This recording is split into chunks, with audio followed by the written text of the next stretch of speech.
사람이 사람에게 저지를 수 있는 가장 끔찍한 일은 가장 가까운 이들을 무너뜨리는 일입니다. 오늘 전해드릴 이야기는 가장 믿어야 할 존재가 가장 두려운 존재로 돌변하는 순간입니다. 이제 문을 잠그고 마음의 준비를 하세요. 불쑥 찾아온 공포가 바로 당신 곁에 있을 수도 있으니까요. 첫 번째 사건, 유제품의 수면제 그리고 목졸라 살해. 일가족 5명을 계획 살해한 50대 가장. 경기 용인의 한 아파트에서 벌어진 참극.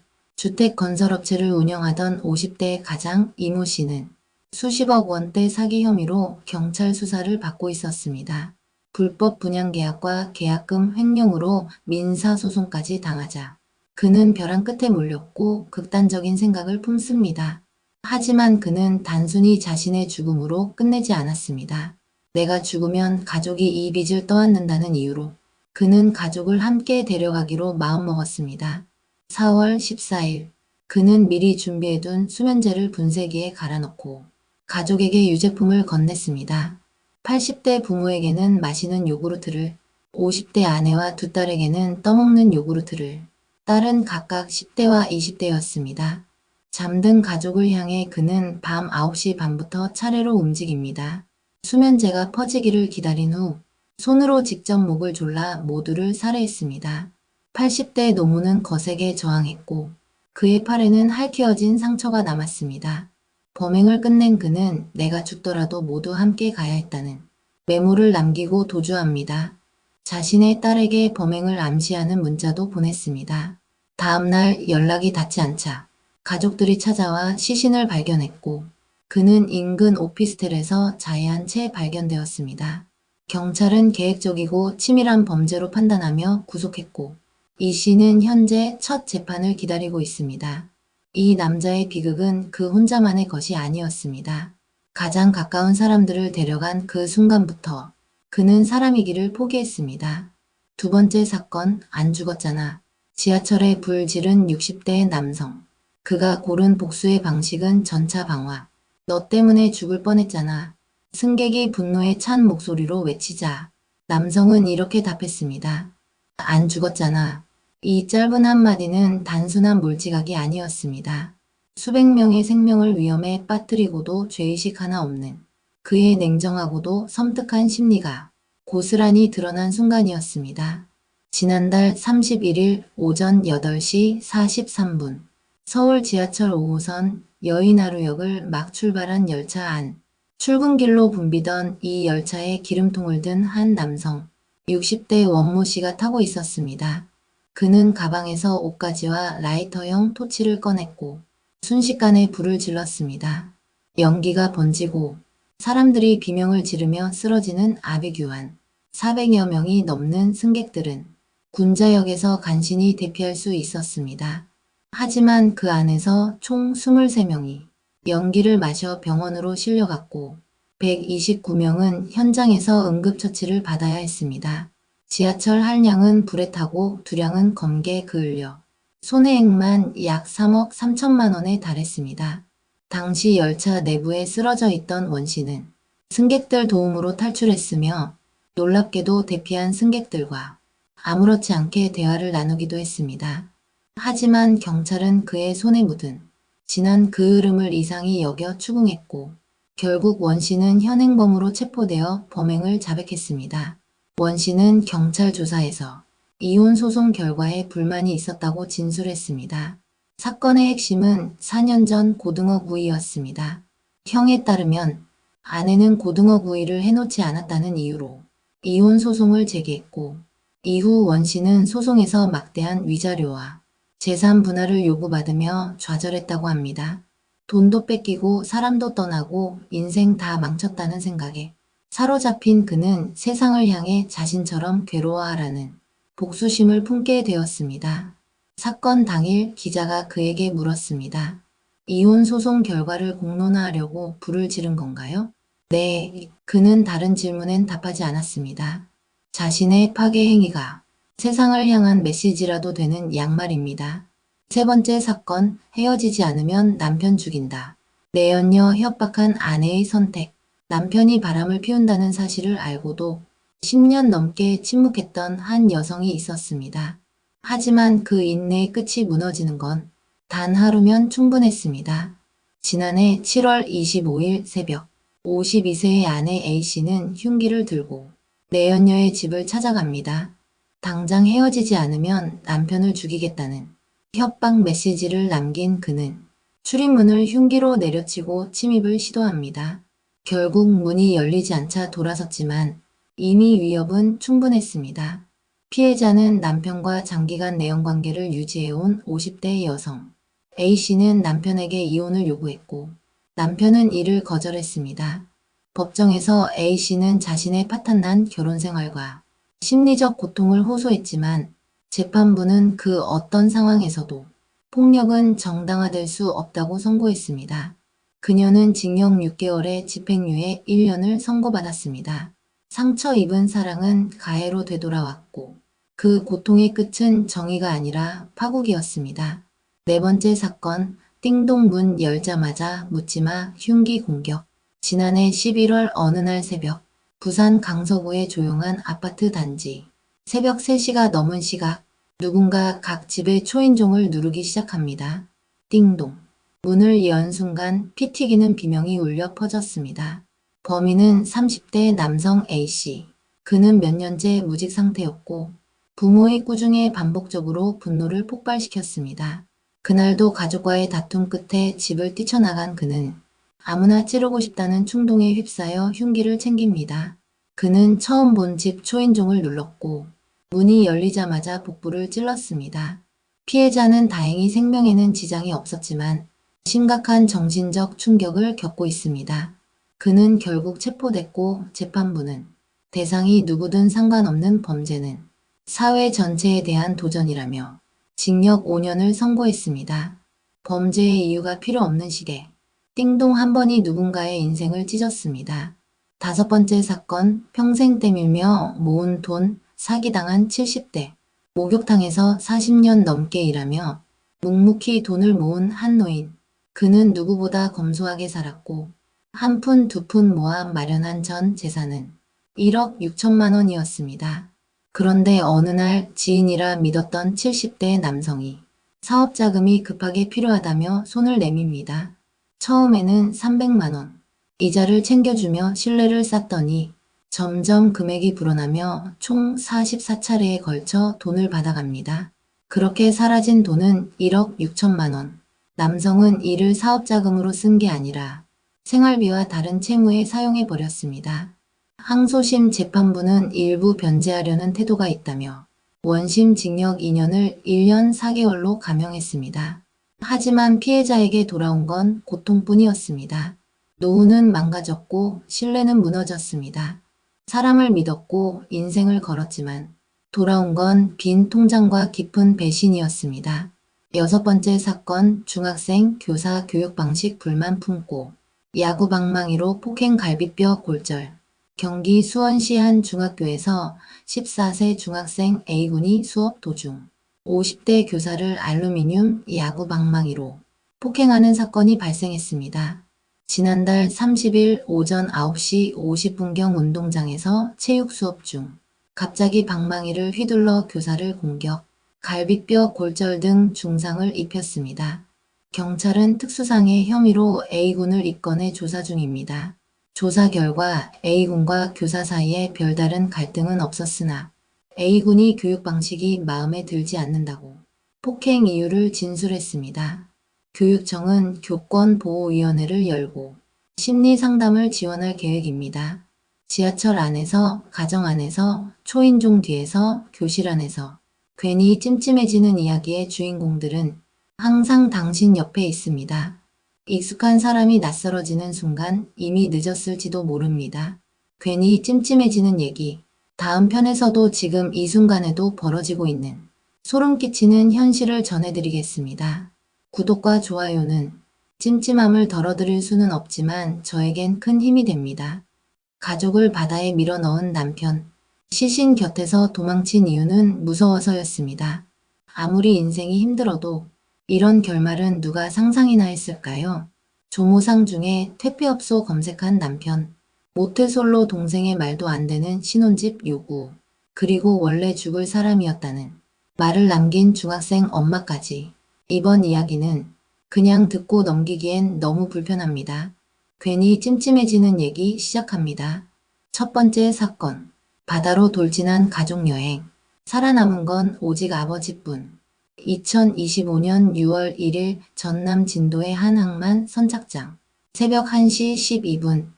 어둠 속에서 달리던 승용차 한 대가 그대로 바다로 돌진합니다. 차 안에는 49세의 가장 A씨, 그의 동갑내기 아내, 그리고 두 아들이 타고 있었습니다.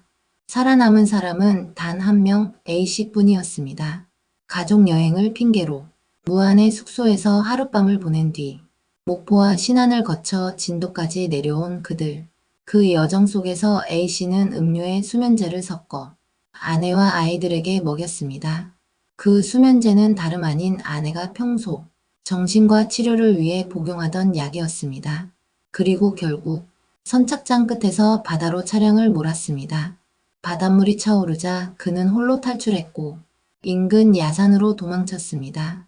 이후 전화를 빌려 형과 지인에게 연락했고 광주까지 도피했다가 사건 44시간 만에 붙잡혔습니다. 경찰 조사에서 그는 채무와 아내 문제로 너무 힘들었다며 가족과 함께 생을 마감하려 했지만 막상 물이 차오르자 무서워져서 나왔다고 진술했습니다. 신문 전후로 기자들이 아이들에게 미안하지 않냐, 왜 혼자 나왔냐는 질문을 던졌지만 그는 아무런 말도 하지 않았습니다. 하지만 경찰은 자살방조보다는 살인의 무게를 두고 수사를 진행 중입니다. 죽은 줄로만 알았던 아내는 수면제 복용 후에도 의식이 있었던 것으로 파악됐습니다. 죽기 전 아내는 남편과 함께 죽을 의사는 있었다고 했지만 경찰은 아내에 대한 진술에 의문을 제기하며 블랙박스와 휴대전화를 정밀 분석 중입니다. 가장이라는 이름 아래 가족을 끝까지 책임지겠다며 그는 가장 먼저 차에서 탈출했습니다. 가족을 소유물로 생각하는 가장들이 왜 이렇게 많은 걸까요? 두 번째 사건. 조무상 중에 마사지? 믿었던 남편의 검색 기록. 남편의 포털 사이트 계정이 우연히 아내의 휴대폰에 연동되어 있었던 게 이 사단의 시작이었습니다. 한 온라인 커뮤니티에 올라온 사연. 남편이 퇴폐 마사지숍 간 것 같다. 지혜를 달라는 제목의 글 속 주인공 A씨는 시조모상 중 남편이 혼자 장례식장에 갔다가 새벽 3시 반쯤 인근의 마사지숍을 검색한 사실을 알게 됩니다.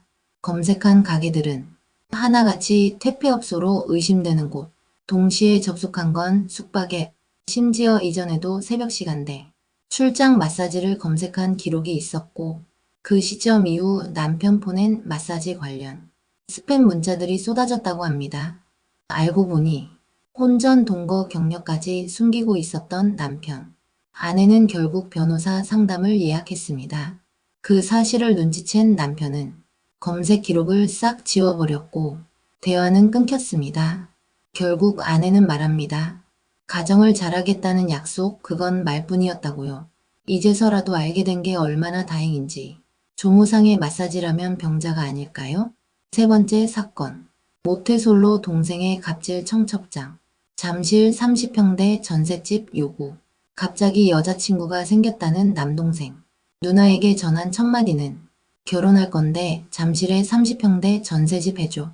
그의 여자친구는 명품으로 치장하고 상견례 자리에서 팔짱을 끼며 애교를 부렸습니다. 처음엔 능력 있는 집안인 줄 알았지만 현실은 현금 5천만 원이 펀드에 묶여있는 상태. 여친 부모는 은퇴 후 서울 근교 소형 아파트 거주 중. 누나는 현실적인 조언을 했을 뿐이었습니다. 예산에 맞춰 집을 알아봐. 그러자 돌아온 대답은 누나 때문에 결혼 망치면 책임질 거냐. 심지어 상견례에서도 누나는 배제됐고 배 아파서 그러는 거냐는 말까지 들었습니다. 부모님은 한때 지원을 고민했지만 누나가 현실을 보여주자 결국 2억 이상은 안 된다고 정리됐습니다. 누나는 말합니다. 난 결혼을 반대한 게 아니라 무리한 결혼을 반대한 것뿐이다. 저는 그냥 정신이 나갔다고 밖에는 생각되지 않습니다. 네 번째 사건. 원래 죽을 사람이라던 엄마. 70대 노인 폭행한 중학생. 2024년 전남의 한 시골 마을. 중학교 3학년 남학생이 이웃의 70대 노인을 주먹으로 폭행했고 노인은 병원 이송 후 나흘 만에 사망했습니다. 가해 학생 시구는 어머니와 말다툼하던 노인에게 화가 나 범행을 저질렀다고 진술했습니다. 하지만 충격적인 건 그 어머니의 반응입니다. 우리 애는 그런 애 아니다. 고인이 우리랑 그렇게 친하지도 않았다. 원래 죽을 사람이었다. 병원비만 주면 되는 거 아니냐. 유족들은 울분을 터뜨립니다. 가해자는 멀쩡히 학교를 다니고 우리는 매일 고통 속에 산다. 게다가 시구는 현재도 불구속 상태. 검찰은 여전히 살인이 아닌 상해치사 혐의로만 수사를 진행 중입니다. 그날 그 주먹질이 정말 실수였던 걸까요? 그래서 어른들이 그렇게 가정교육이 중요하다고 하셨나 봅니다. 5번째 사건. 불붙은 괴롭힘. 백초크로 끝낸 우정. 중학교 동창을 만나 다시 친해진 줄 알았던 A군. 하지만 친구 B씨는 주기적인 괴롭힘을 일삼았습니다. 라이터로 지지고 강제로 마사지를 시키고 수치심을 주는 발언들.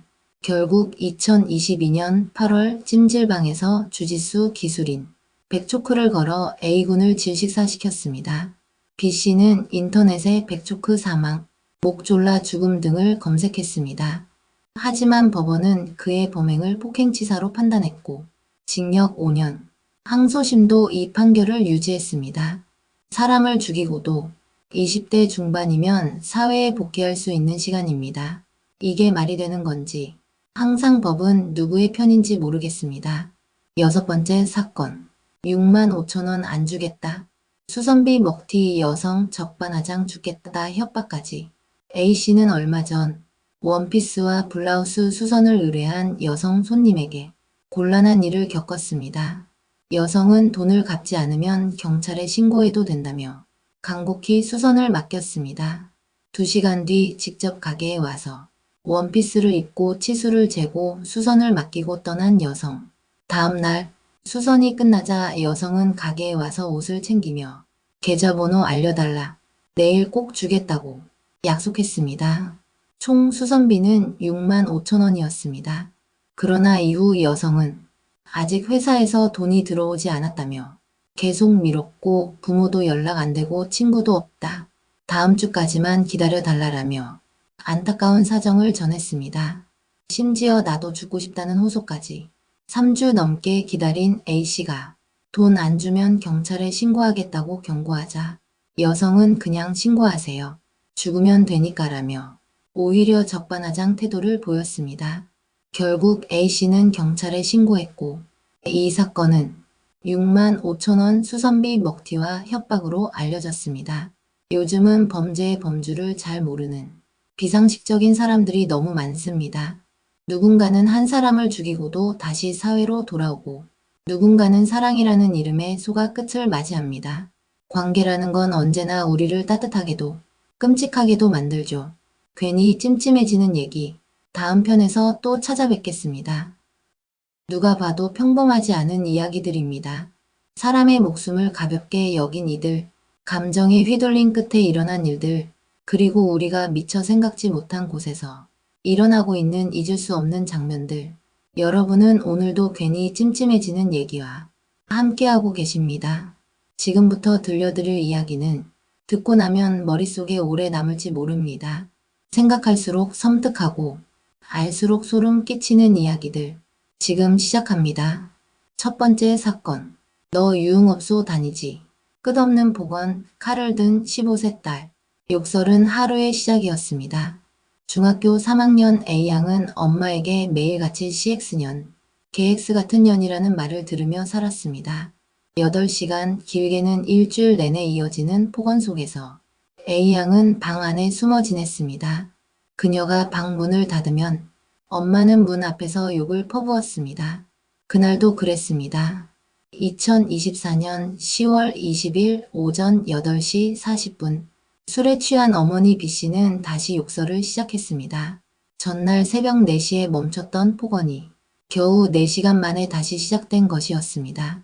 폰 정지해버린다는 말에 A양은 무너졌습니다. 제발 그러지 마세요. 하지만 어머니의 욕설은 점점 거칠어졌고 A양은 부엌에서 칼을 들었습니다. 잠시 두려움에 칼을 내려놓았지만 다시 눈에 들어온 어머니의 얼굴은 분노 그 자체였습니다. 결국 A양은 칼을 들고 어머니를 등 뒤에서 껴안은 채 여러 차례 찔렀습니다. 그 순간 마침 집에 있던 할머니가 사건을 막아섰습니다. 인천지법은 존속살해미수 혐의로 기소된 A양에게 징역 2년 6개월에 집행유예 3년을 선고했습니다.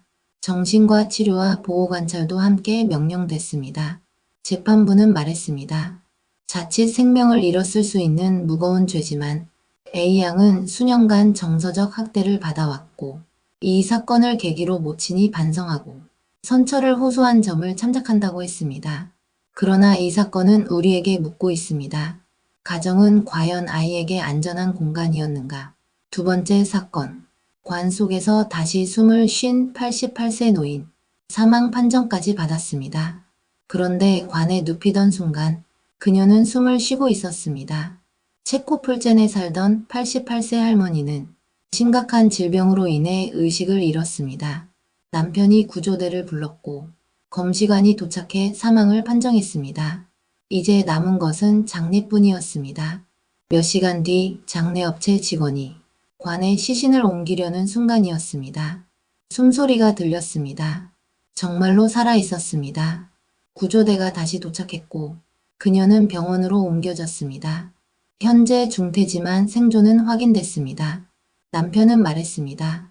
죽은 줄 알았던 아내가 관 안에서 숨을 쉰다니 믿기지 않는다. 경찰은 검시관의 과실 여부를 수사 중입니다. 검시관이 소속된 검시회사는 사과문을 냈고 수십만 건 중 3차례 이런 일이 있었다고 해명했습니다. 관 속에서 숨을 쉰 사람, 이 이야기가 현실이라 믿기 어려운 분들, 지금 체코를 검색해 보십시오. 진짜입니다. 세 번째 사건. 골목길을 질주한 승용차. 운전자는 수면제 먹고 있었다. 좁은 골목길에서 차가 비틀비틀. 갑자기 오토바이를 들이받고 다시 벽을 박았습니다. 운전자는 어딘가 이상했습니다. 술 냄새도 초점도 없었습니다. 서울의 한 골목길. A씨는 비틀거리는 운전 끝에 사고를 냈습니다. B씨는 가까스로 피했지만 결국 충돌했고 사고 후 A씨는 도망치려 했습니다. 결국 B씨가 막아서고 경찰이 출동했지만 그는 술을 마신 것도 아니었습니다. 초점 없는 눈, 멍한 행동, 기억도 나지 않는 사고. 혹시 마약? 경찰은 그를 의심했지만 마약도 아니었습니다. 정답은 수면제였습니다. 처방약을 복용하고 운전대를 잡은 결과 사고가 난 것이었습니다. 경찰은 경고합니다. 처방약이라도 운전이 불가능한 상태였다면 처벌 대상이다. 당신이 먹는 약이 당신을 범죄자로 만들 수도 있습니다. 네 번째 사건. 전 여친 보고 싶어서 그 친구를 납치한 50대 남성. 사랑이 집착이 되면 이성은 사라집니다. 50대 중국인 A씨는 전 여자친구를 다시 만나고 싶었습니다. 하지만 그녀는 연락을 끊었고 대신 그녀의 친구 B씨와 연락을 주고받는다는 사실을 알게 됐습니다. 그래서 A씨는 기다렸습니다. 안산의 한 주차장에서 B씨를 기다리다 그녀가 차에 타는 순간 조수석으로 뛰어들었습니다. 흉기로 위협하고 차를 빼앗고 그녀를 납치했습니다. 이후 그녀에게 폭행을 가하고 기절시키며 전 여자친구에게 연락을 강요했습니다. 다시 만나자. 하지만 그 감정의 끝은 범죄였습니다. 경찰은 CCTV를 통해 동선을 추적했고 도주 중 담벼락을 들이받은 A씨를 체포했습니다. 감정은 자유지만 행동은 책임져야 합니다. 다섯 번째 사건. 아이돌 남친 협박한 여자친구. 성관계 영상 유포할 거야. 연인과의 이별 받아들이기 쉽지 않지만 그 끝에 한 여성은 아이돌의 미래를 파괴하겠다고 협박했습니다. 여성 A씨는 2020년부터 2022년까지 아이돌 B씨와 교제했습니다. 이별을 받아들이지 못한 A씨는 성관계 영상을 무기로 들었습니다. 영상 다 올릴 거야. 너 군대나 가라. 아이돌 끝났어. 심지어 SNS 계정을 만들어 협박 메시지를 퍼부었습니다. 그 결과는 징역 1년에 집행유예 2년, 성폭력 치료 강의 40시간, 아동 청소년 기관 4년 취업 금지까지. 재판부는 말했습니다. 성관계 영상으로 상대를 위협한 죄책은 가볍지 않다. 하지만 반성과 피해자와의 합의를 이유로 집행유예가 선고됐습니다. 관계는 끝났지만 영상은 남아 있었습니다. 그 영상이 칼이 되어 돌아올 줄 그녀는 몰랐던 걸까요? 사람이 가장 무서울 때는 언제일까요? 분노에 휘말렸을 때? 사랑을 집착으로 착각할 때? 아니면 감정과 이성을 분리하지 못할 때? 오늘 들려드린 이야기 속 인물들은 그 경계를 넘었습니다. 그리고 그 결과는 상상보다 훨씬 더 무겁고 아프고 때로는 씻을 수 없는 흔적을 남겼습니다. 이 세상에는 우리가 모르는 무수한 이야기들이 있습니다. 그중 일부는 이렇게 누군가의 삶을, 가족을, 심지어 법과 윤리의 경계를 송두리째 흔들고 있습니다. 괜히 찜찜해지는 얘기. 그 이름처럼 오늘도 마음 한켠이 찜찜해지셨습니까? 그렇다면 다음 이야기를 준비할 시간입니다. 우리는 또 다른 어둠 속으로 들어갈 준비가 되어 있습니다. 가족이 악마가 되는 순간, 일상이 고통이 되는 순간, 지금도 현실 같지 않은 일들이 벌어지고 있습니다. 인면수심이라는 말이 떠오르는 사건들을 오늘도 전해드리겠습니다. 첫 번째 사건. 형은 존속살해, 동생은 묻지마 살인. 판사도 경악한 살인범 형제. 지난해 10월 40대 김 씨는 안마봉과 부러진 칼, 드라이버 등으로 아버지의 손과 무릎, 다리를 수차례 폭행하였습니다.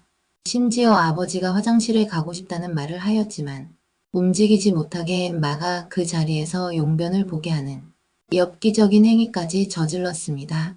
피를 흘리며 쓰러진 아버지에게 김 씨는 진짜 아프면 119를 불러라, 별거 아니다 라며 냉정한 폭언을 쏟아부었습니다. 결국 아버지는 머리와 얼굴에 다발성 손상을 입은 채 병원으로 이송되었으나 끝내 숨지고 말았습니다. 이날 학대는 처음이 아니었습니다.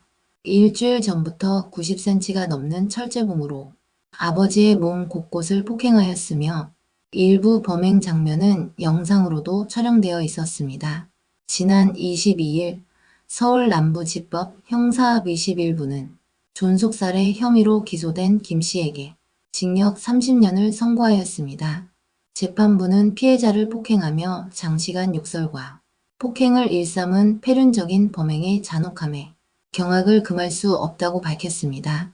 그런데 재판 과정에서 충격적인 사실이 드러났습니다. 김 씨의 친동생 역시 4년 전 묻지마 살인을 저질러 이미 복역 중이라는 점입니다. 동생 A씨는 2021년 8월 새벽 서울 영등포구 골목에서 우연히 마주친 60대 남성을 무차별적으로 흉기로 약 280회 공격하여 현장에서 숨지게 하였습니다. 조사 결과 A씨는 20년 전 진단받은 정신질환을 치료하지 않아 피해망상과 환청에 시달려 범행을 저지른 것으로 밝혀졌습니다. 서울 남부지법은 동생에게 징역 15년을 선고하였습니다. 형 김 씨는 동생의 정신병이 아버지의 학대 때문이라고 주장하였으나 동생은 오히려 성장 과정에서 형과 심한 갈등이 있었다고 진술하였습니다. 동생은 형이 자기 주장이 매우 강하며 조금만 잘못해도 혼을 내 정신적으로 힘들게 했다고 밝혔습니다. 재판부는 판결문에서 사랑하는 아버지가 자식들에게 학대를 당하다 결국 살해된 참담한 사건이라며 피고인이 자신의 범행을 뉘우치지 않고 변명하는 점에 대해 엄중히 판단하여 장기간 사회로부터 격리하는 것이 마땅하다고 밝혔습니다. 이 사건은 한 가족에서 형과 동생, 두 명의 살인범이 나오는 매우 이례적인 비극으로 가족 간 갈등과 정신질환이 얼마나 참혹한 결과를 초래할 수 있는지를 보여주고 있습니다. 두 번째 사건. 22년 전의 이혼은 끝난 과거였을까요? 아니다. 한 남성에게는 끝나지 않은 분노와 집착이었고 결국 참혹한 살인미수 사건으로 되살아났습니다. 그는 왜 전처를 죽이려 했던 걸까요? 1990년대 후반 서울의 한 평범한 가정에서 시작된 부부 생활은 수년 만에 파탄에 이르렀습니다. 남편 A씨와 전처 B씨는 서로의 성격 차이와 잦은 다툼 끝에 2001년 공식적으로 이혼하였습니다. 이혼 후 두 사람은 각자의 삶을 살았고 자녀도 각자 맡아 키웠습니다. 사회적 관계도 최소한으로 줄이며 살았지만 A씨에게는 가슴 한켠에 지워지지 않는 앙금이 남아 있었습니다. 세월이 흘러 2024년 A씨는 여전히 전처를 향한 원망과 분노를 마음속에 품고 있었습니다. 주변 사람들은 그는 평범하게 살고 있다고 생각했지만 그의 마음속에선 복수의 불길이 끓어올랐습니다. 그해 10월 A씨는 우연히 전처의 주거지를 확인했고 복수심에 사로잡혀 전처를 해치기로 마음먹었습니다. 그는 흉기를 준비해 밤중에 몰래 전처의 집으로 향했습니다. 밤 11시 무렵 A씨는 조용히 전처의 집에 침입하여 대화를 시도하던 중 말다툼이 벌어졌습니다. 격분한 그는 준비해온 칼로 전처를 찌르려 했고 전처는 급히 저항하며 비명을 질렀습니다. 이웃 주민이 비명 소리를 듣고 경찰에 신고하였고 출동한 경찰은 신속히 현장에 도착해 A씨를 현행범으로 체포하였습니다. 다행히 전처는 생명에는 지장이 없었으나 몇 차례 상처를 입고 병원에서 치료를 받았습니다. 검찰은 A씨를 살인 미수와 주거침입 혐의로 기소하였으며 법정에서 그의 22년간의 원한과 집착이 이번 범행의 동기임을 명확히 밝혔습니다. 재판부는 이 사건이 한 인간의 깊은 분노와 증오가 얼마나 위험한 결과를 초래할 수 있는지를 경고하는 사례라고 판단하였습니다. 사회적으로도 끝난 과거가 반드시 끝난 것이 아님을 보여주는 사례로 큰 반향을 일으켰으며 피해자와 가해자 가족 모두에게 씻을 수 없는 상처를 남겼습니다. 22년 전 이혼이 끝이 아니었습니다. 복수에 불타오른 한 남성은 전처의 목숨을 위협했고 가까스로 목숨을 건졌지만 이 사건은 우리 모두에게 묻습니다. 진정한 마음의 끝맺음은 어떻게 가능한가? 세 번째 사건. 부부 사이 안 좋다며 소개받은 장애 여성 추행 감금한 40대의 최후. 부부 사이가 좋지 않다는 이유로 다른 여성을 찾던 40대 남성 A씨가 지인에게 소개받은 지적장애 여성 C씨를 추행하고 감금한 혐의로 재판에 넘겨져 징역형을 선고받았습니다. 함께 범행에 가담한 또 다른 40대 남성 B씨도 실형을 선고받고 법정 구속되었습니다. 13일 법조계에 따르면 춘천지법 원주지원 제1형사부는 성폭력 범죄의 처벌 등에 관한 특례법 위반장 애인 강제추행 및 폭력행위 등 처벌에 관한 법률 위반 공동 감금 혐의로 구속 상태로 재판에 넘겨진 A씨에게 징역 3년을 선고하였습니다. 또한 40시간의 성폭력 치료 프로그램 이수와 5년간 아동 청소년 장애인 관련 기관 취업 제한도 명령하였습니다. 불구속 상태에서 재판을 받은 B씨에게는 징역 10개월과 3년간 장애인 관련 기관 취업 제한이 선고되었으며 법정 구속되었습니다. 사건은 2024년 6월 8일 오후 강원 원주시의 한 노래방에서 시작되었습니다.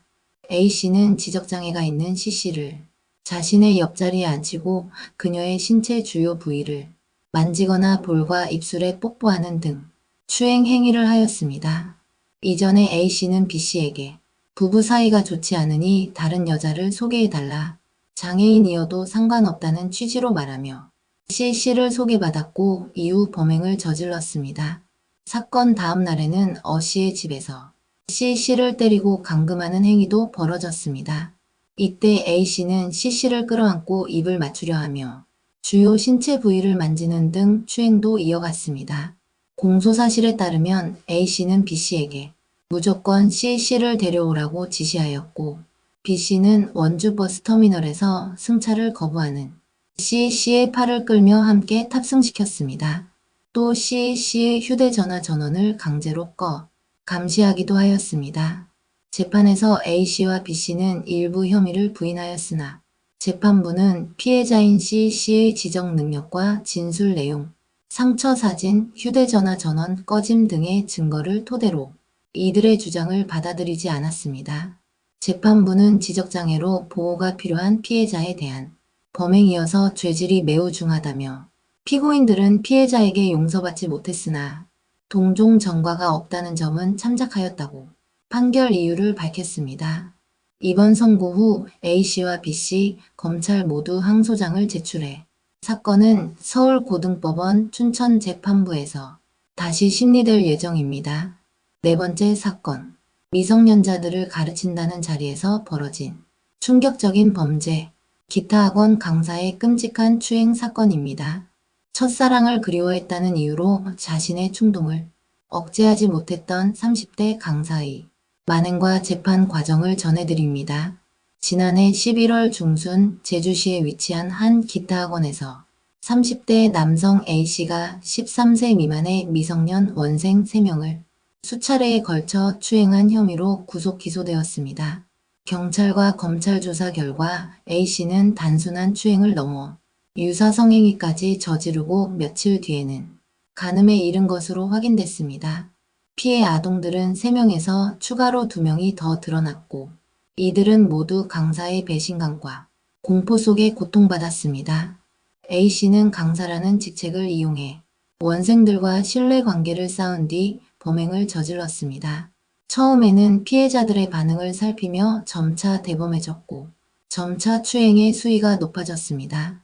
피해자들은 학교와 가정으로 돌아가서도 큰 충격과 고통을 호소했으며 일부는 트라우마로 심리치료를 받고 있는 상태입니다. 12일 제주지법 형사 2부에서는 A씨에 대한 결심 공판이 진행되었습니다. 검찰은 피고인이 범행을 인정하나 학원 강사로서 피해자들과의 신뢰를 수차례 배반했다며 징역 18년을 구형했습니다. 또한 재판 과정에서 밝혀진 추가 여죄와 피해자들의 엄벌 단원 그리고 범행의 악랄함이 중형 선고의 이유라고 강조했습니다. A씨 측 변호인은 피고인이 교회를 다니며 목사의 딸과 교제를 시도했으나 반대에 부딪혀 좌절했고 이후 신앙생활을 포기하고 기타 연주에 몰두했다고 설명했습니다. 이어 첫사랑에 대한 그리움과 패배감이 범행으로 이어졌고 평범한 젊은이로서 정상적인 교제를 했다면 범행이 발생하지 않았을 것이라며 다소 감성적인 선처를 호소했습니다. 그러나 피해자들과 가족들은 이에 강력히 반발하며 공탁금 수령도 거부한 상태입니다. A씨는 법정에서 피해자와 가족에게 진심으로 죄송하다, 깊이 반성하며 살겠다고 말했으나 피해자들이 겪은 상처와 불신은 쉽게 치유될 수 없는 상태입니다. 가르치는 자리에서 저질러진 무자비한 범죄, 신뢰를 악용한 이중적인 범행은 우리 사회에 큰 충격을 주고 있습니다. 첫사랑이라는 감성적 변명으로 용서될 수 없는 이 사건, 피해자들의 상처가 결코 잊히지 않기를 바랍니다. 다섯 번째 사건, 여자친구가 모텔 방에서 나오지 않는다. 경찰도 막기 힘들었던 교묘한 보이스피싱 범죄의 실체를 파헤칩니다. 금융감독원, 검찰, 경찰까지 사칭하며 20대 여성을 옴짝달싹 못하게 만든 범죄자의 치밀한 수법 그리고 극적으로 구출된 순간까지의 이야기를 전해드립니다. 지난달 2일 낮 12시 42분경 대전 용전지구대에 다급한 신고가 접수되었습니다. 한 남성이 여자친구가 어제 아침부터 모텔에 들어가 나오지 않는다. 그 사이 금융감독원, 경찰, 수사관이라는 사람들과 계속 통화 중이라며 도움을 요청한 것입니다. 경찰이 즉시 해당 모텔로 출동해 확인한 결과 20대 여성 A씨는 보이스피싱 범죄자들이 사칭한 서울중앙지검 검사로부터 가짜 수사 서류를 전달받았고 범죄자들의 요구에 따라 모텔 방에서 무려 20시간 가까이 통화하며 지시를 따르고 있었습니다. 범죄자들은 A씨에게 검찰이 수사 중인 특수사기 사건에서 본인의 계좌가 발견됐다며 범죄의 연루를 의심하며 심한 협박을 가했습니다. 혼자 대기하지 않으면 구속하겠다는 위협에 눌린 A씨는 범죄자들의 지시에 따라 스마트폰 공기계를 구입하고 원격 제어 앱까지 설치해 조작당하는 등 점점 더 깊은 함정에 빠졌습니다. 경찰이 도착했을 때도 A씨는 상황을 의심하며 경찰의 말을 믿지 못했습니다. 가짜 검찰 서류를 받고 금감원에 가면 직원이 만난다는 범죄자들의 거짓말에 속아 경찰보다 범죄자를 더 신뢰하는 모습이었습니다. 경찰은 끈질긴 설득과 함께 A씨 휴대폰에서 보이스피싱에 사용된 악성 앱 3개를 발견했고 대검찰청 찐센터의 사실 여부를 확인하는 등 신속한 조치를 통해 금전 피해를 막아냈습니다. 경찰 관계자는 피해자를 모텔 등 공간에 고립시켜 겁박과 가스라이팅으로 정상적인 판단을 하지 못하게 만드는 수법이 만연하다고 경고했습니다. 또 수사기관 사칭 전화나 의심스러운 연락을 받으면 무조건 전화를 끊고 경찰에 신고하거나 대검찰청 찐센터로 서류를 보내 사실 확인을 받아야 한다고 당부했습니다. 보이스피싱 범죄는 점점 더 교묘해지고 있습니다. 가짜 서류와 협박으로 사람의 마음과 행동을 조종하는 이 범죄, 여러분도 피해자가 될 수 있다는 사실을 꼭 명심해야 합니다. 의심스러운 전화가 오면 즉시 끊고 반드시 주변에 도움을 요청하시길 바랍니다. 6번째 사건. 예뻐해주는 척 몸을 만진 시아버지, 그리고 나이가 들수록 점점 닮아가는 남편의 태도. 결혼 초기부터 시작된 시댁 내 성추행과 남편의 외도로 고통받은 한 여성의 이야기를 전해드립니다. 가정이라는 울타리 안에서 벌어진 참혹한 현실, 그 아픔을 함께 들어보시길 바랍니다. 20대 초반에 일찍 결혼한 여성 A씨는 최근 이혼을 진지하게 고민하고 있습니다. A씨는 결혼하자마자 지옥 같은 날들을 겪었다고 털어놓았습니다. 신혼집을 시댁 근처에 마련한 뒤 남편이 출근하면 늘 시댁에 가서 시부모와 함께 식사를 했는데 그때마다 시아버지로부터 성추행을 당했다고 합니다. 시아버지는 시어머니가 부엌일을 하는 동안 A씨에게 다가와 몸을 쓰다듬었고 바닷가 가족 여행 중에도 가족들 눈을 피해 모래가 묻었다며 엉덩이를 만졌다고 고백했습니다. 시아버지의 예뻐해주는 척하며 몸을 만지는 추행은 계속됐지만 A씨는 남편에게 알리지 망설이며 혼자 끙끙 앓았습니다. 결국 이사를 결심했지만 그 고통은 쉽게 사라지지 않았습니다. 몇 년 뒤 동서가 전화로 비슷한 피해를 털어놓자 A씨는 큰 충격에 빠졌습니다. 동서는 시아버지에게 얼굴을 쓰다듬기, 어깨를 주무르는 등 더 심각한 성추행을 당했다고 했습니다. 동서는 용기를 내 남편에게 사실을 알렸고 도련님이 아버지에게 즉시 따지면서 시댁은 발칵 뒤집혔습니다. A씨는 왜 진작 남편에게 말하지 못했을까라며 후회했지만 시아버지가 갑작스레 돌아가시면서 모든 걸 가슴에 묻고 살기로 마음먹었습니다. 그러나 A씨가 더 큰 고통을 느낀 것은 남편이 나이가 들어가며 시아버지의 외모와 행동을 닮아가기 시작했다는 점이었습니다. A씨는 스킨십을 거절하면 남편이 기분 나쁜 티를 냈고 거절하는 날이면 밤 12시가 넘어서도 집을 나가 당당하게 외박을 했다고 밝혔습니다. 또 남편이 여직원과 근무 시간 중 차를 타고 나가 밥을 먹거나 카페를 다니는 등 사실상 데이트를 하는 정황도 발견했습니다. 이혼을 요구하자 남편은 그저 오빠 동생 사이라며 잡아떼고 당신이 나한테 소홀해서 그런 것이라며 적반하장 태도를 보였습니다. A씨는 이혼 소송을 준비하면서 변호사의 도움을 받고 싶지만 비용 마련이 쉽지 않다고 말합니다. 남편이 경제권을 모두 쥐고 있어 수입이나 재산에 대해 제대로 알지 못하는 상황입니다. 이에 법률 전문가는 참고 살 필요 없다며 이혼 청구 시 법원이 금융거래 정보를 모두 조회해 재산을 확인하므로 경제적 어려움이 있어도 도움을 받을 수 있다고 조언했습니다. 가족이라는 이름 아래 감춰진 성추행과 외도, 그리고 경제적 억압까지 피해자가 목소리를 내기 어려운 현실 속에서 용기 내 진실을 말하는 것이 얼마나 중요한지 다시 한번 생각해 봐야 할 때입니다. 여러분 주변에도 이런 아픔을 겪는 이가 있다면 작은 관심과 도움으로 희망의 빛을 전해주시길 바랍니다. 7번째 사건. 치매를 앓는 아버지를 1년 넘게 돌보던 아들이 정작 아버지에게 흉기에 찔려 목숨을 잃었습니다.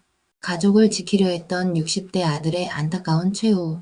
그리고 88세 치매 노인에게 내려진 검찰의 중형 구형 소식을 전해드립니다.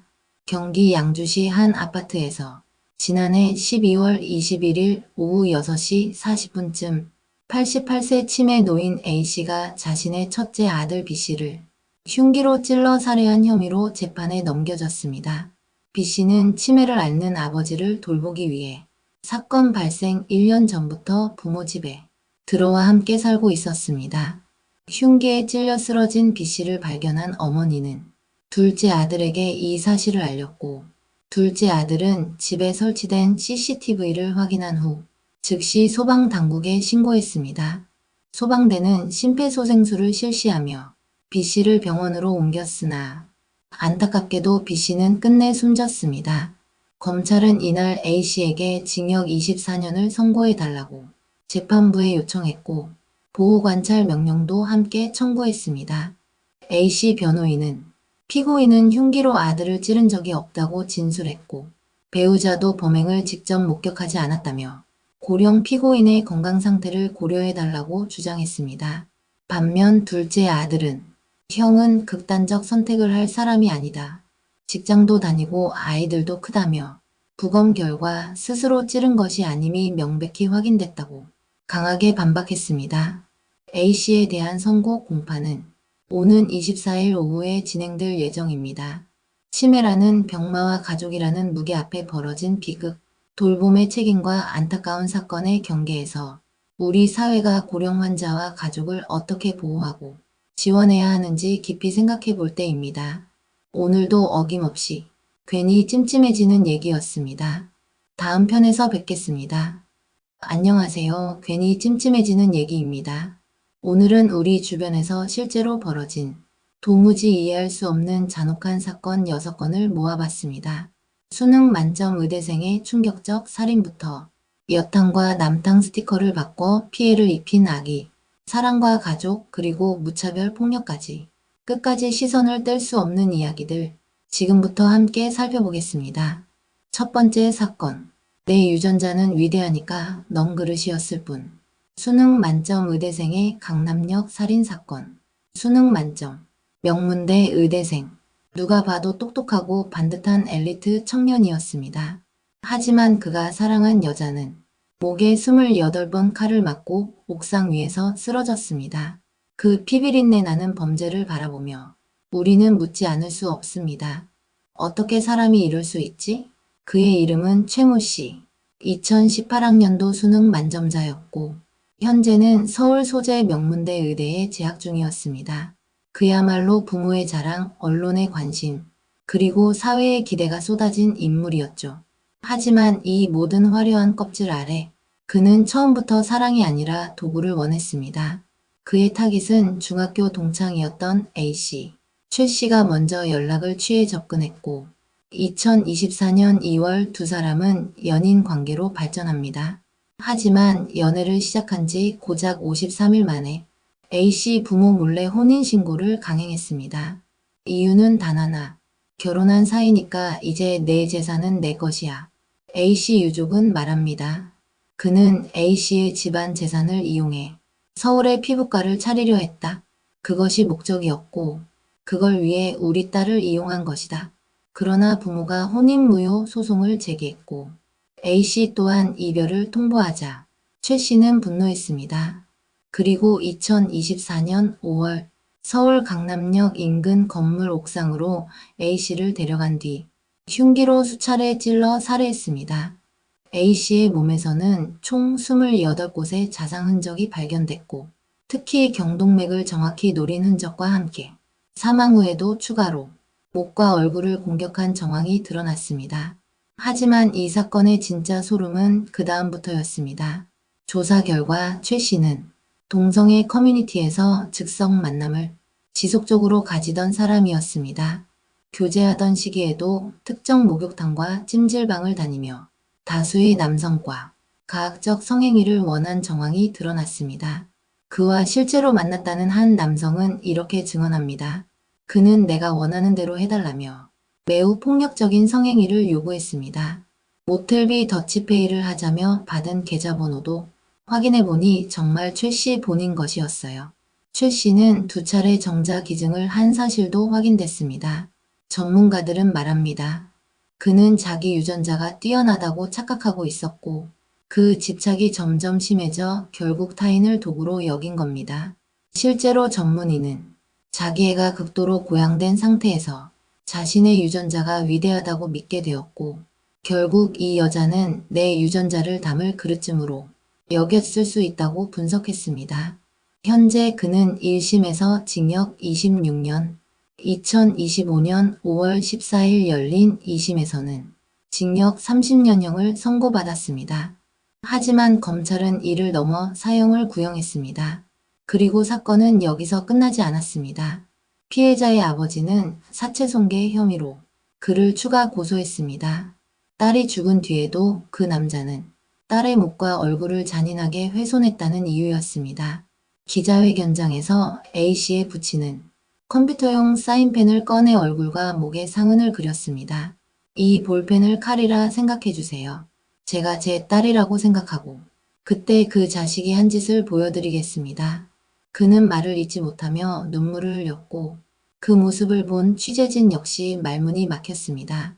최 씨는 구치소에서 저는 양성애자이며 피해자에게 제 성적 정체성을 솔직히 밝혔다고 주장했지만 전문가들은 이 모든 관계가 철저하게 계산된 것이며 사랑이 아닌 기획된 이용이었다고 평가합니다.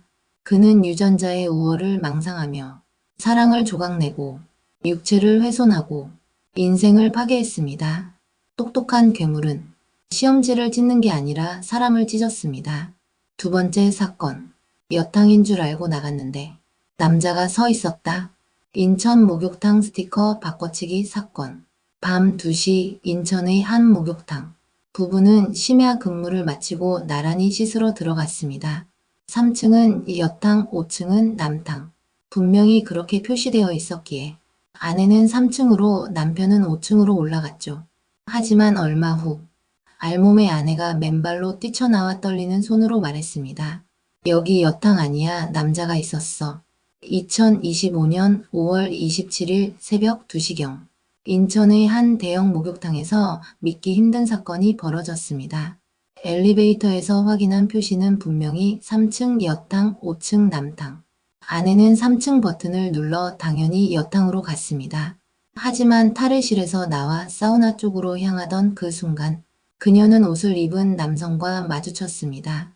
그녀는 실오라기 하나 걸치지 않은 상태였습니다.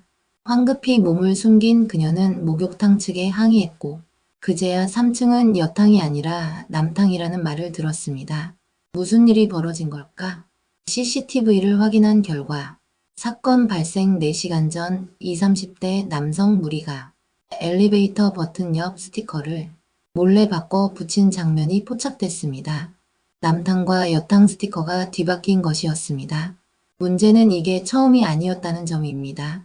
목욕탕 측은 과거에도 누군가 스티커를 바꿔놓은 적이 있다며 비슷한 사건이 반복됐음을 시인했습니다. 피해 여성 B씨는 현재 심각한 정신적 트라우마를 겪고 있으며 남편 A씨는 아내가 계속 울고 떨고 있었다. 무방비 상태에서 남성과 마주친 그 순간을 지우지 못하고 있다고 말했습니다. 경찰은 스티커를 바꾼 남성들을 업무방해 혐의로 추적 중이었으며 이후 한 남성이 자진 출석했으나 범죄가 될 줄 몰랐다고 진술했습니다. 그러나 현실은 냉정합니다. 현행법상 피해 여성은 민사소송 외에 가해자에게 직접적인 형사처벌을 요구하기 어렵습니다. 낄낄대며 장난처럼 스티커를 바꿔 붙인 그날 밤 누군가는 한순간에 발가벗겨졌고 한 부부는 평생 지워지지 않을 공포 속에 갇히게 됐습니다. 3번째 사건. 신이 시켜서 그랬다. 신자매를 감금 폭행하고 나체 사진까지 찍은 무속인의 민낯. 한 여성이 86시간 동안 갇혀 있었습니다. 청소 도구에 맞았고 나체 사진이 찍혔고 그 모든 순간을 지켜보며 무속인은 말했습니다. 이건 신이 너에게 벌을 주는 거야. 2020년부터 2023년까지 무려 4년. 무속인 A씨는 같은 신자매인 피해자 B씨를 협박하고 감금하고 때리고 돈까지 빼앗았습니다. 신자매란 같은 무속인을 통해 내린 굿을 받은 무속인들끼리 서열 관계처럼 맺는 연결입니다. B씨는 처음엔 진심으로 A씨를 따랐습니다. 하지만 A씨는 B씨가 무속 생활을 중단하려 하자 네가 신을 버렸기 때문에 내 아들이 지적장애가 생긴 거다라는 끔찍한 말로 협박하기 시작했습니다. 그리고 그 협박은 현실이 되었습니다. B씨는 86시간 동안 감금당한 채 청소도구에 맞고 강제로 나체 사진을 촬영당하고 수차례 상해를 입고 결국 6주 진단까지 받게 됩니다. A씨는 이 과정에서 1억 2천만 원을 갈취했으며 심지어 피해자가 더 이상 돈을 벌 수 없게 되자 그녀와 미성년 아들에게 3억 3천만 원 지급 보증서까지 쓰게 만들었습니다. A씨는 재판 과정에서 자신의 혐의를 부인하고 있으나 검찰은 자기보다 약한 피해자를 오랜 기간 지배하고 학대해온 전형적인 가스라이팅 범죄라며 엄중한 처벌을 요청했습니다. 사건을 넘겨받은 검찰은 B씨의 휴대폰 녹음 파일, 계좌 내역 등을 전수조사했고 수사의 결과 A씨의 범행은 알려진 것보다 더 이르고 더 치밀했음이 밝혀졌습니다. 누군가의 신앙은 누군가에게 감옥이 되었습니다. 그리고 그 신의 이름으로 인간의 존엄은 4년간 짓밟혔습니다. 네 번째 사건. 속옷 도둑은 풀려났고 우리는 집을 버렸다. 안동 속옷절도 남성 석방 사건. 어느 날 새벽 1시 여성 둘이 사는 집에 한 남자가 베란다를 타고 3번이나 드나들며 속옷을 훔쳤습니다. 그리고 경찰은 그 남성을 붙잡았습니다. 하지만 도주 우려 없다며 풀려났습니다. 2번이나요. 2025년 5월 27일 경북 안동의 한 아파트. 30대 남성 A씨는 여성 둘이 사는 집의 베란다를 타고 침입해 무려 1시간 동안 3차례 들락거리며 속옷을 뒤지고 훔치고 방 안을 살폈습니다. 이 모든 과정은 CCTV와 피해자 집에 설치된 홈캠에 고스란히 녹화돼 있었습니다. 경찰은 사건 발생 16일 후인 6월 11일 A씨를 체포했고 스토킹 처벌법 위반과 주거침입 혐의로 구속영장을 신청했으나 검찰은 초범이고 도주 우려가 없다며 기각, 다시 경찰이 보강해 영장을 신청했지만 법원도 같은 이유로 기각, 결과적으로 그는 2번이나 즉시 석방됐습니다. 문제는 그의 집이 피해 여성들의 아파트에서 직선거리 30m 바로 맞은편이었다는 것.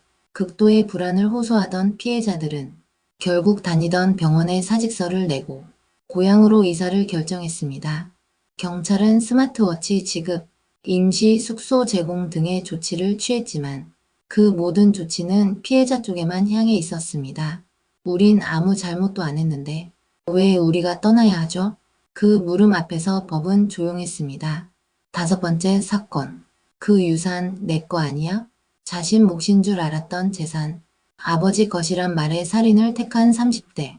그는 법률 상담을 받았습니다. 그리고 알게 됐습니다. 형의 유산은 본인이 아니라 아버지 몫이라는 사실. 그날 밤 그는 아버지를 찾아갔습니다. 그리고 넌 형도 죽였지? 라는 말에 칼을 꺼냈습니다. 2024년 12월 A씨의 형 C씨가 갑작스럽게 사망합니다. 모친의 유산을 상속받은 상태였던 형이 남긴 재산을 A씨는 당연히 본인이 받을 줄 알았습니다. 하지만 법률 상담 결과 형의 유산은 아직 생존해 있는 부친 B씨에게 상속된다는 걸 알게 된 순간 그는 다른 길을 택합니다. B씨에게 형이 빚이 많았다는 거짓말을 하며 상속을 포기하라 설득했지만 B씨는 거절.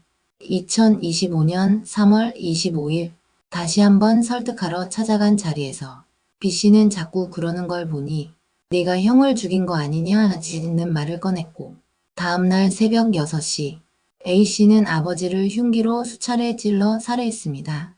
검찰은 A씨가 형까지 살해했을 가능성을 두고 조사 중입니다. 경찰은 2024년 12월 형의 사망 경위가 부자연스럽다며 존속살해 혐의를 병합해 검찰에 송치했고 현재 A씨는 아버지 살해 혐의만 인정하고 형 사건은 부인하고 있습니다. 형의 유산은 아버지에게, 아버지의 유산은 결국 아무에게도 가지 않았습니다. 욕심은 피를 부르고 피는 가족을 지웠습니다. 여섯 번째 사건. 예약하러 왔습니다.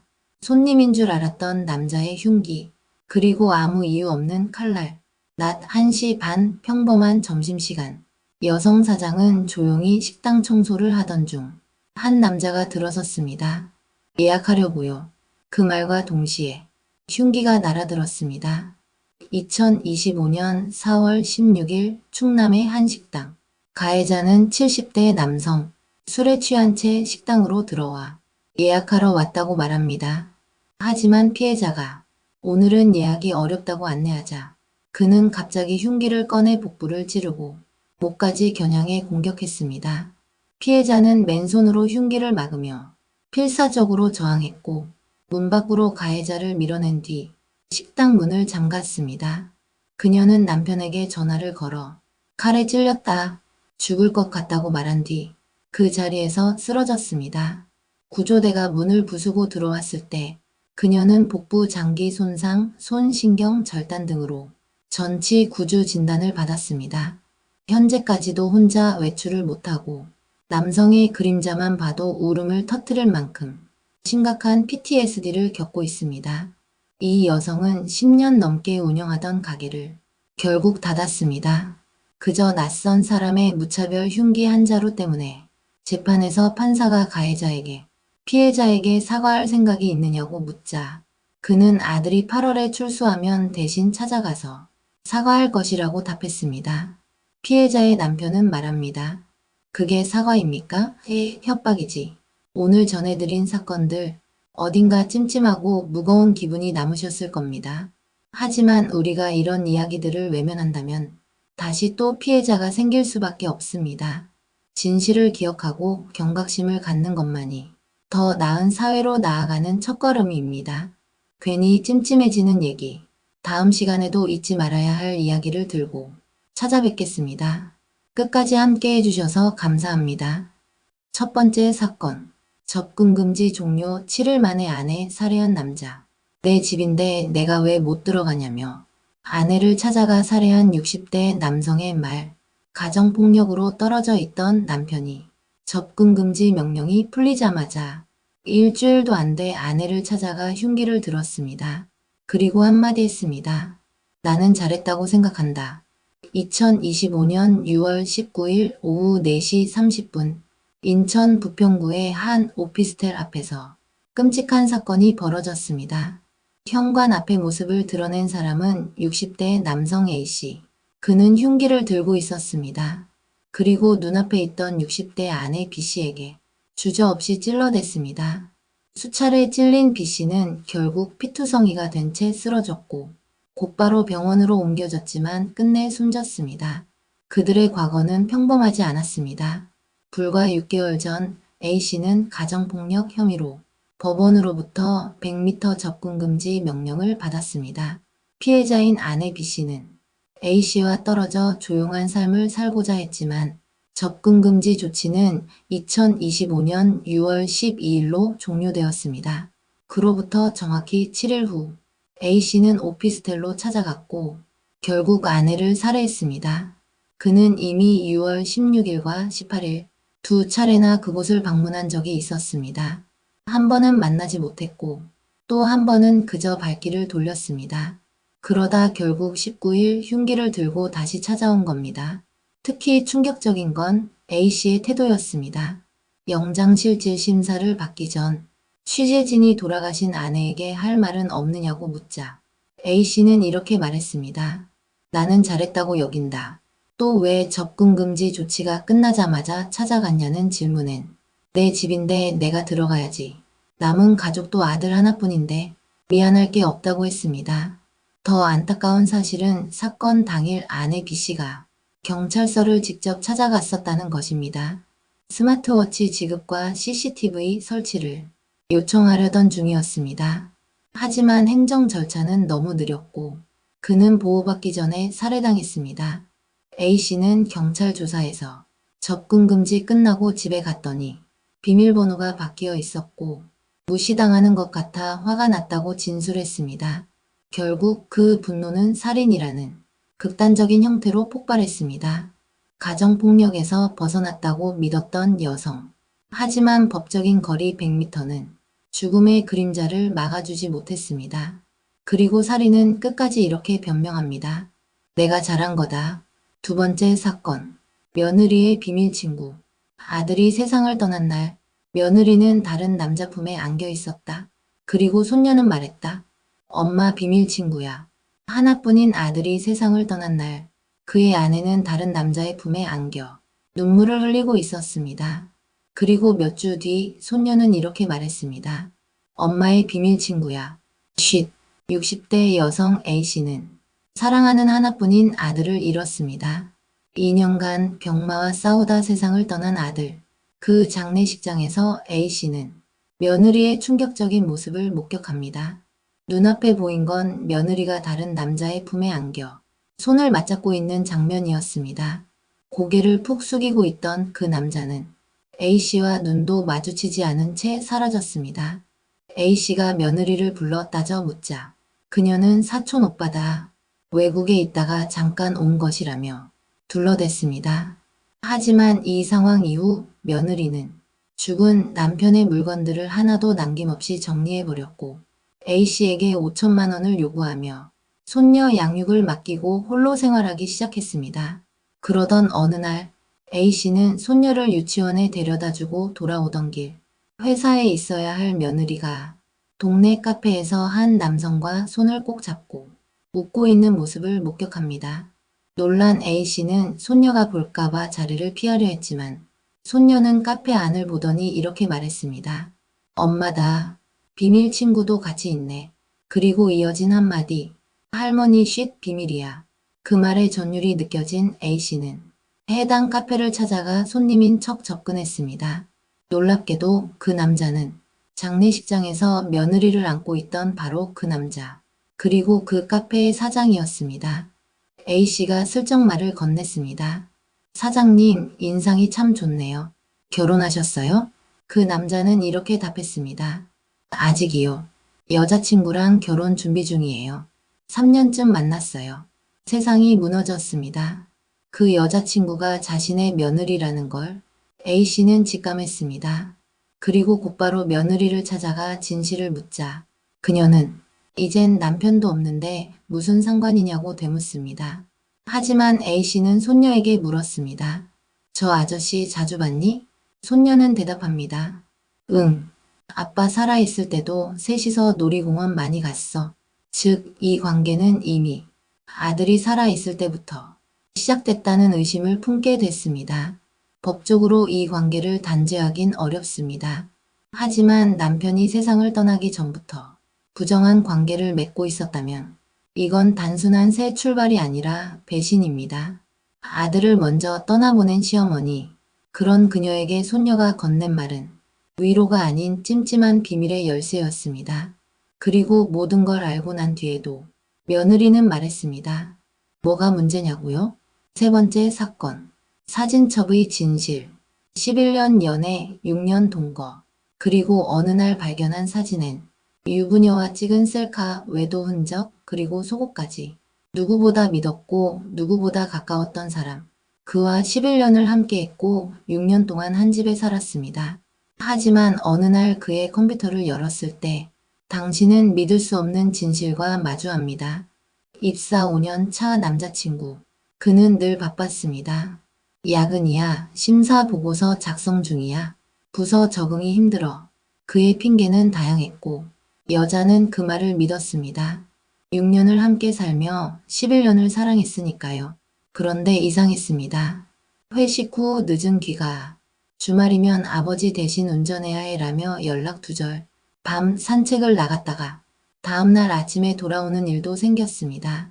그러던 어느 날 여자는 그가 자리를 비운 틈에 책상을 정리하다 컴퓨터 사진 폴더를 열었습니다. 그 안엔 여자의 이름이 아니었습니다. 낯선 이름의 폴더들, 그리고 그 속엔 다정한 셀카 모텔 침대 위 사진, 속옷에 남겨진 분비물, 모두 한 유부녀와의 기록이었습니다. 그들은 여의도 호텔, 광진구 에어비앤비, 한남동 고급 숙소를 업무상 출장이랍시고 함께 다녔고 회사에선 커피와 간식을 주고받으며 사랑을 키워갔습니다. 사진 속 메시지는 점점 더 애틋해졌고 결국 속옷의 흔적까지 남긴 채 보관돼 있었습니다. 여자는 말했습니다. 손발이 얼음장처럼 차가워졌고 심장이 멎는 줄 알았다. 그리고 조용히 사진을 하나하나 저장해 뒀습니다. 그는 울며 무릎 꿇고 빌었습니다. 몰래 찍은 거야. 실수였어. 진짜 사랑은 너야. 하지만 여자는 이렇게 말했습니다. 핏대 세우고 정조 운운하던 사람이 이중적이라는 게 더 역겨웠어. 마지막으로 그녀는 불륜 상대의 남편과 사자대면을 하고 싶다고 말했습니다. 그리고 이렇게 덧붙였습니다. 둘 다 개박살 내고 싶어요. 같이 살아온 시간 11년. 그리고 한순간의 배신. 다정했던 그 사람의 컴퓨터엔 몸보다 더 깊은 배신의 흔적이 남아 있었습니다. 그는 그녀의 연인이 아니라 누군가의 남편과 바람난 유부녀의 기록자였습니다. 네 번째 사건. 미아동 마트 흉기 난동. 병실 소음의 가족 갈등. 분노 참지 못한 사이코패스의 무차별 살인. 서울 강북구 한 평범한 마트. 그곳에서 벌어진 충격적인 살인 사건. 아무 이유도 아무 경고도 없었습니다. 그는 차가운 눈으로 CCTV를 똑바로 바라보며 흉기를 휘둘렀습니다. 33세 김성진. 그는 정신과 치료를 받아왔습니다. 하지만 약 대신 술을 택했고 병실에서의 소음과 가족과의 갈등이 그의 분노를 키웠습니다. 지난 4월 22일 오후 6시 17분경 병원 근처 마트에 들어선 김성진은 환자복 차림 그대로 소주 한 병을 샀습니다. 그리고 흉기를 꺼내며 자신의 행동을 CCTV 정면으로 응시했습니다. 오케이 제스처를 하며 그는 소주를 마시고 흉기 포장을 뜯었습니다. 그 순간부터 마트 안은 공포의 현장이 됐습니다. 60대 여성 손님 한 명이 피투성이가 되어 쓰러졌고 40대 마트 직원 한 명은 살려달라 애원하며 간신히 목숨을 건졌습니다. 김성진은 무차별 흉기 난동을 벌였습니다. 그가 저지른 범죄는 단순한 분노 폭발이 아니었습니다. 경찰 조사 결과 그는 사이코패스였습니다. 이상동기 범죄, 동기와 대상이 불분명한 잔혹한 범죄였습니다. 사건 며칠 전 술에 취해 길거리에서 넘어져 손가락 골절로 병원에 입원했던 김성진. 그는 약을 제대로 복용하지 않았고 분노 조절 능력을 상실했습니다. 정신과 치료 중임에도 술을 마시고 자신을 통제하지 못했습니다. 그는 병실의 소음과 가족 갈등이 참을 수 없는 분노를 만들어냈다고 진술했습니다. 재판에서 그는 모든 혐의를 인정했습니다. 그의 차가운 표정과 무표정한 태도에 유족들은 오열했고 악마 같은 놈이라며 그를 향해 분노를 터뜨렸습니다. 경찰은 그의 신상을 공개했고 이 사건은 우리 사회에 정신질환자 관리의 필요성을 다시금 일깨웠습니다. 그날 마트는 일상에서 악몽으로 바뀌었습니다. 병실 소음, 가족 갈등, 그리고 술. 모든 게 맞물려 일어난 사이코패스의 무차별 살인. 우리는 그를 악마라 부릅니다. 하지만 이 사건이 남긴 질문은 더욱 씁쓸합니다. 우리 사회는 그를 막을 준비가 되어 있었나? 다섯 번째 사건. 택시기사 살해 후 도주. 행인 잇따라 치고 달아난 20대의 검거. 살인범이 몰던 택시의 행인까지. 흉기 든 20대의 광란 질주. 한밤중 택시가 사람을 쳤습니다. 그리고 그 안에는 죽은 택시기사와 피범벅이 된 20대 운전자가 있었습니다. 그의 손에는 흉기 3개가 들려 있었습니다.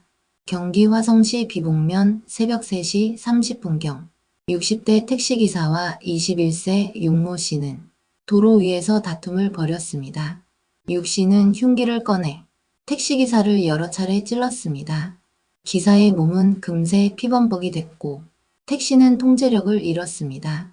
살인 후 육 씨는 택시를 몰고 도주했습니다. 도주 도중 그는 행인 2명을 잇따라 차로 들이받았습니다. 행인들은 병원으로 옮겨져 치료를 받았지만 육 씨는 멈추지 않았습니다. 경찰은 신고를 받고 추격에 나섰습니다. 택시에는 충돌 흔적이 선명했고 가방에서는 흉기 3점이 발견됐습니다. 약물이나 음주 상태는 음성 판정을 받았으나 육 씨는 자신을 보호하려 흉기를 지니고 다녔다고 진술했습니다. 사건 당일 그는 택시 기사에게 지름길을 알려줬지만 30분간 헤매면서 실랑이를 벌였다라고 진술했습니다. 경찰은 정확한 범행 동기와 정신 상태를 조사 중입니다. 하지만 이미 피해자와 유족에게 깊은 상처를 남겼습니다. 흉기 든 청년의 광난 질주가 남긴 상처는 그 누구도 쉽게 치유할 수 없습니다. 택시기사의 삶도 행인의 일상도 그의 분노와 폭력 앞에 산산조각 났습니다. 법정에서 그의 죗값이 엄중히 다뤄지길 많은 이들이 바라고 있습니다. 6번째 사건. 배달 음식 받으러 문 연 순간 전 여친 살해. 문 열자마자 칼날이 끊어진 사랑의 비극. 30대 전 여친 살인 사건. 배달 음식이 도착했습니다. 전 여자친구가 문을 열었습니다. 그리고 그 순간 30대 남성은 칼을 꺼내 냉혹한 살인을 저질렀습니다. 지난해 9월 부산 연제구의 한 오피스텔. A씨는 전 여자친구 B씨의 집 앞에서 숨어 있었습니다. 이별을 통보받은 후 A씨는 범행을 계획했고 B씨가 배달 음식을 받으려고 문을 여는 순간 흉기를 휘둘렀습니다. B씨는 1년간 A씨와 교제하면서도 3차례나 경찰에 신고했습니다. 목소리가 커서 무섭다. 길가에 나타나 두렵다는 신고였습니다. 경찰은 여러 차례 출동했고 B씨는 신변 보호를 원치 않아 사건은 종료됐습니다. 하지만 결국 비극은 막지 못했습니다. A씨는 집 현관 앞에서 흉기를 미리 챙기고 계획적으로 범행을 저질렀습니다.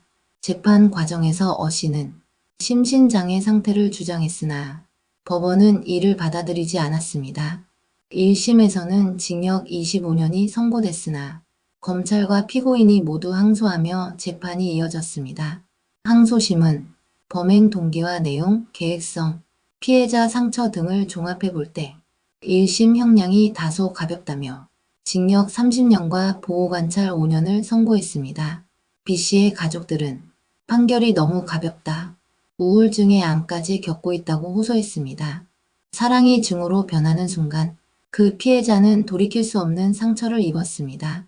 피해자는 이미 세상을 떠났고 남은 가족은 평생을 짊어질 고통을 안았습니다. 이 비극이 다시는 반복되지 않길 법정의 엄중한 심판을 기대합니다. 7번째 사건. 어머니 살해한 탈북민 아들. 교도소 출소 후 1개월 만에 비극. 교도소 쳇바퀴 속에도 어머니는 아들에게 따뜻한 밥을 차려줬다. 그러나 설날 전야 그 마음은 차가운 칼날에 무너졌다. 아들이 친어머니를 살해했습니다. 목을 졸라 숨통을 끊고 흉기로 급소를 찔렀습니다. 설날 전날의 비극이었습니다. 경기 고양시의 한 아파트. 지난해 2월 9일 밤 34세 탈북민 A씨는 출소한 지 1개월도 채 되지 않은 어머니를 살해했습니다. 19년 전 이들은 목숨을 걸고 탈북했습니다. 어머니는 힘겨운 삶 속에서 식당에서 근무하며 생계를 이어갔습니다. 아버지는 탈북 후 6년 만에 지병으로 숨졌고 아들은 교도소를 오가며 폭력 전과를 쌓았습니다. 어머니는 아들이 출소할 때마다 따뜻한 밥상을 차려주었고 그 마음은 변하지 않았습니다. 그러나 그날 밤 만취한 A씨는 어머니의 목을 졸랐고 흉기로 급소를 찔러 살해했습니다. 사건 직후 그는 잠들어 있었습니다. 경찰 조사에서 A씨는 어머니와 화목했는데 왜 살해했는지 모르겠다고 진술했습니다. 특별한 갈등이나 원한은 없었다고 말했습니다. 범행 이틀 전 교도소 동기였던 탈북민 지인과 베트남으로 떠나자는 대화를 나누었고 어머니가 반대하는 것이 걱정스러웠다고 전했습니다. 결국 홀로 베트남에 가기 위해 어머니를 걸림돌로 여겼습니다. 법원은 1심에서 징역 20년과 10년간 전자발찌 부착 명령을 내렸고 2심에서는 징역 25년으로 형량을 높였습니다. 재판부는 존속살해죄는 반인륜적 범죄이며 피해자가 느꼈을 고통과 허망감은 가늠하기 어렵다고 판시했습니다. 현재 판결은 확정되어 아들과 어머니 모두에게 씻을 수 없는 상처로 남았습니다. 어머니의 무한한 사랑과 인내는 아들의 차가운 폭력 앞에 무너졌습니다. 탈북민 가정의 아픔과 사회적 지원의 부재가 빚은 비극에 우리 모두가 깊은 성찰을 해야 할 때입니다. 8번째 사건. 만취해 변 묻힌 채 쓰러진 남편 방치 아내 무죄 선고. 술 취해 바닥에 쓰러진 남편. 아내는 아무 조치 없이 외출했다. 법정은 무죄를 선고했다. 남편은 술에 취해 바닥에 쓰러졌고 옷에는 병까지 묻어 있었습니다. 아내는 사진만 찍고 외출했습니다. 그리고 남편은 결국 숨졌습니다. 2023년 5월 20일 오전 10시경 의정부의 한 주택. 아내 A씨는 귀가했다가 술에 취해 쓰러져 있는 남편 B씨를 발견했습니다.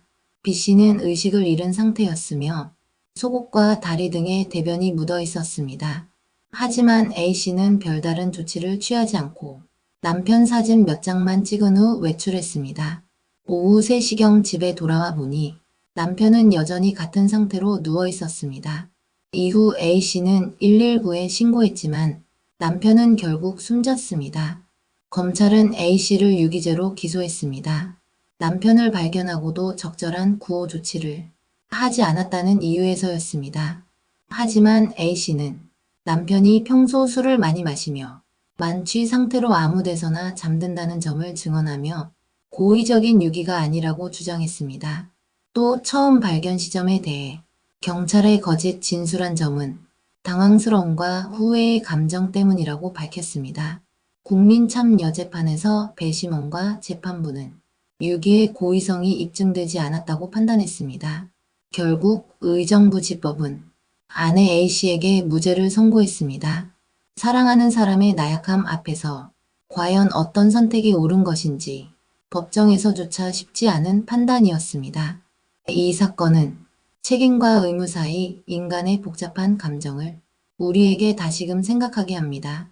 가족이기에 더 무서웠고 사랑이었기에 더 잔혹했습니다. 이별을 받아들이지 못한 집착, 존재를 무시당한 분노, 일상에서 벌어진 맨 얼굴의 악의. 이 8개의 사건은 평범한 사람들의 그림자 속에 숨어있던 괴물의 얼굴을 마주하게 합니다. 오늘도 한 걸음 현실 속 공포에 가까워졌습니다. 이상 괜히 찜찜해지는 얘기였습니다.